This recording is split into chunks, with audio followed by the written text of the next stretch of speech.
you had a lifetime pass to Disneyland and never used it? That would be a tragedy. What if you had a lifetime pass to Disneyland and never used it? That would be a tragedy. Well, if you have something similar that ignites the same feeling of joy. It's true. You all have it and you can reap its benefits anytime you desire, unlike going to Disneyland, which is not always doable. However, in order to reap its benefits, you need at least one other person for this to work. So, what is it? It's a hug, as Lauren and Andrew kindly demonstrated last Thursday. Do you know what happened when they physically hugged? In case you didn't remember, when somebody hugs you, you feel pressure at point of contact. According to Tiffany Field, director of Touch Research Institute at the University of Miami, when you feel pressure, your pressure receptors, called Pacinian corpuscles, receive this information and send signals to the brain, which then travels through an important bundle of nerves called the vagus nerve.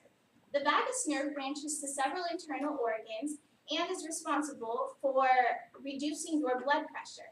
Additionally, your body releases the neuropeptide oxytocin, which promotes feelings of trust, empathy, and happiness, according to neuroeconomist Paul Zak.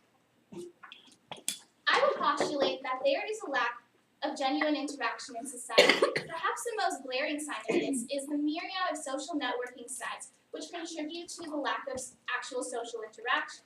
In other words, we keep in touch without actually touching anyone. A study found in college students' cell phone use and attachment to parents and peers gathered that students spend an average of 5 hours per day on their cell phone, with the heaviest of users being on their device almost constantly. And to explain the significance of this, a study published in 2015, relation of mobile phone usage and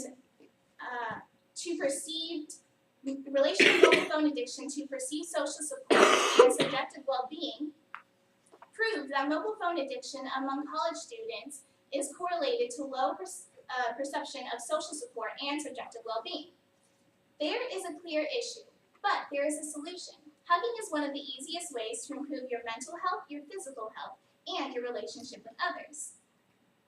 In the article, 12 Power Health Moves, researchers found that just the act of holding hands reduces stress by 200%. In this study, participants were asked to speak of a stressful event, an exercise which typically causes a spike in blood pressure.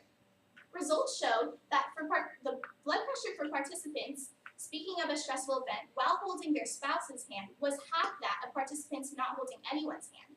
So, human touch deduces stress twofold in stressful situations. But hugs are more effective. Why? Because they cover more surface ground. According to Your Precious Skin, skin is the largest organ of the human body, covering about 20 to 25 square feet. That's about the size of a twin mattress.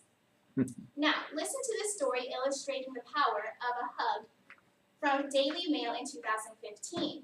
A lady named Kate Ogg gave birth to premature twins. However, doctors told Kate devastating news shortly after that her twin boy was not breathing, and they concluded after 20 minutes of trying to restore him back to life that there was nothing more they could do. Refusing to accept this, Kate asked to cuddle her baby for his last moments. When Kate embraced her baby with direct skin-to-skin contact, something amazing happened. Within moments, her baby opened his eyes, latched onto his parent's finger, and began to breathe with no problem. So, you may be thinking, that's a wonderful story and all, but as far as hugging goes, I'm not really into spreading germs and catching a cold. Well, if your health is what you're concerned about, check this out. Another research article, Does Hugging Provide Stress Buffering Social Support? Studied 404 healthy adults and examined each individual's level of social support by measuring their amount of hugs for 2 weeks. At the same time, participants were exposed to a common cold virus and examined under quarantine to examine their level of illness. Research showed that hugs acted as a stress buffer. Therefore, those who received more hugs were more protected from illness. So, why should you care about hugs? Because it reduces stress. And why does that matter? Because reduced stress is linked to reduced risk of physical illness. And I think we can all agree that's very useful information on a college campus. Now that you've seen the facts and the benefits, some of you are sold on the power of hugging, while others of you are not so much. I was totally in your shoes. Now, my family was a big hugger during my childhood, but I, not so much. I used to hug like a slug, kind of hacked into it, crunched over like, I mean, hugging was kind of nice, but was it worth it? Okay, let me stop right there. I was doing something wrong, and I want to emphasize a point. $1 is to $1 million, as a half-assed hug is to a real hug. Don't we all know the difference? When you get a real hug, you feel the love deep. When you get a half-assed hug, you are cheating yourself, and the person you hug is left feeling, We need to avoid these half-assed hugs, people. They include the limp noodle hug, the hoop hug, the side hug, the one-arm hug, the stiff hug, and this is my favorite, the save room for Jesus hug. It's just ridiculous. A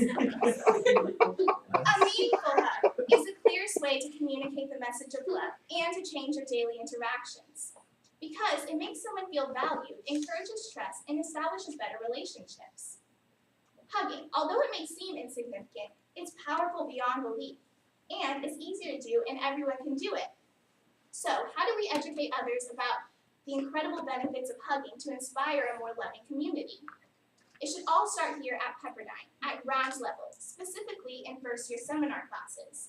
For just one day at the beginning of the year, first-year seminar teachers should dedicate 15 minutes to educate the students about the power of hugging, which would serve as a great way to welcome transitioning freshmen. Secondly, on that same day, a hugging contest between classmates and classrooms should commence. What? A hugging contest? Okay, hear me out. A hugging contest would serve as a great icebreaker for the new school year. It would physically encourage people to hug those outside their social sphere, fostering community. And it would initiate the hugging movement through the incentivization of competition, thereby reducing the awkward factor and making people more willing to engage in the activity, right? Furthermore, to account for credibility, everyone participating in the movement should wear a plain white t-shirt for each person they hug to sign, which would also advertise the contest. How perfect does that sound? Well, to make the deal even better, I propose the top 3 people in each class who give out the most hugs should all receive 1 combo credit. And the top class who gives out the most hugs should receive champion hugging t-shirts, because who doesn't love t-shirts? I would love for this to be a Pepperdine tradition, so if you support that, the petition for that policy will be over there to sign afterward. Now, as a final thought, recall the question I posed in the beginning. Now I'd like to rephrase it. So, if I told you that you have something that ignites the feeling of joy, warmth, and pure love, would you share that with others?